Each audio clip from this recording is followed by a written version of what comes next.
Tu sei stato il primo anno di assessore regionale, è stato quest'anno molto intenso, pieno di incontri, conoscenze, risultati, immagino, e anche qualche notte in sonno, come abbiamo parlato prima, ci hai raccontato. Hai lavorato tantissimo nell'ambito dell'istruzione, anche questo ci hai già detto qualcosa, ma io volevo parlare di questo 4x2 che ho capito che è un 4 anni di scuola, di diploma tecnico o professionale, con l'aggiunta di 2, una sorta di master.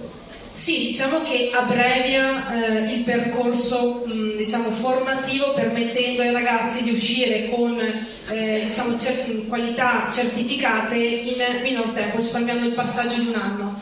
Però se mi concedi, perché questa è una cosa molto tecnica, se mi concedi mi piacerebbe parlare se tu vuoi, chiaramente sono quella che interrompe, che cerca però sarebbe bello parlare anche della resilienza delle imprese venete, che hanno dimostrato in questo anno veramente di superare non solo momenti di difficoltà, ma anche veramente lavorando a fianco a fianco con la regione, cercare di andare incontro a quelli che hanno i lavoratori che rischiavano il licenziamento. Io a questi vorrei dare spazio e attenzione, se naturalmente il padrone di casa lo concede. Infatti era nei miei programmi anche... scusa, ho cominciato ma tranquilla, so che tu ti sei impegnata tantissimo per l'azienda, come stai dicendo, salvando, proprio, è giusto di usare questo termine? Sì, non io, personalmente, mi piace raccontare anche queste cose, perché tra l'altro prima abbiamo sforato un po' quei tempi con il saluto iniziale, però vorrei tornare su questo argomento, perché solo dal 2025 abbiamo gestito 77 casi di crisi aziendali complesse, che in Veneto non sono proprio poche, visto che è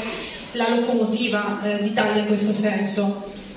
Vengo qua, ti interrompo solo per rendere un po' partecipi tutti quanti di cosa stiamo parlando, dell'Electrolux, di Riello, di Speedline, e poi anche aziende molto più vicine come i cantieri navali Vittoria di Adria e l'azienda Berco, giusto? Prego. E questi sono marchi che, a sentirli oggi, diresti che sono dei colossi, in realtà hanno rischiato di chiudere e anche di licenziare in maniera collettiva il proprio personale.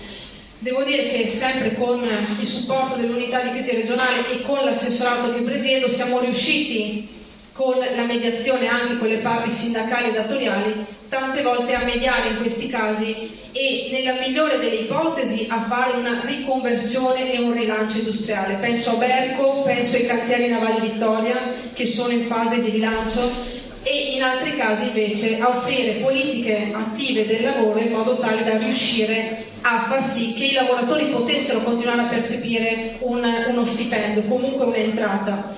E la cosa che mi ha colpito di più è stata proprio la responsabilità sociale, il senso di responsabilità sociale che le aziende hanno dimostrato in tutti questi casi, perché non abbiamo quasi mai trovato nessuno che dicesse voglio chiudere, arrangiatevi, mettiamo in cassa integrazione e finisce lì. Nella stragrande maggioranza dei casi erano gli imprenditori a chiamare e a sollecitare la regione affinché intervenisse per salvare i dipendenti. Invece, discorso a parte, va fatto per quei fondi internazionali che invece vengono qui, comprano tutto quello che c'è da comprare, speculano, chiudono e licenziano lasciando il vuoto. Ecco, qui c'è un grande fenomeno che sta venendo avanti, sulla quale dobbiamo porre grande attenzione.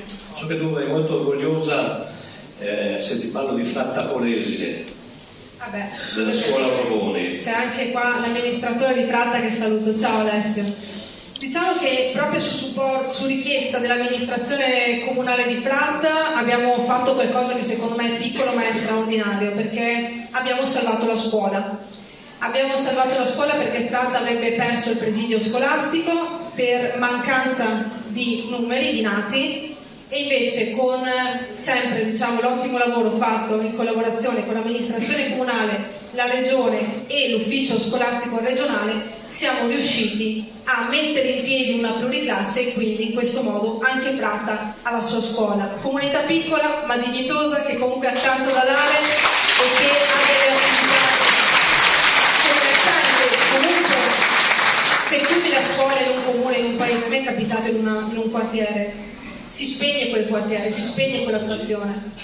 perciò occorrerà anche magari ripensare, visto il calo delle nascite, a nuovi modelli di presidi scolastici che possano in qualche modo essere periferici e capillari su tutti i territori, ma magari con forme organizzative diverse, non quelle di oggi, perché sarebbero insostenibili.